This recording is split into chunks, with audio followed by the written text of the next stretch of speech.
Hatid sa school si kay Morde. Maghatid sa school. Okay, mo na si Daddy bago mag-school. Good boy talaga ang baby ni Daddy na yan.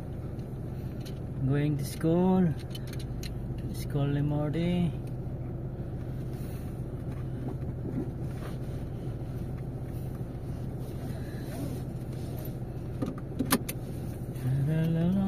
Anong subject mo today? Huh? What is our subject today? Anong subject natin? English, Science, Math, Filipino? Ano pa? Values? Hindi pa na ano eh. Hindi ko alam. How many subject ba pag Friday? Meron yan sa ano? From 10 lang. Ha?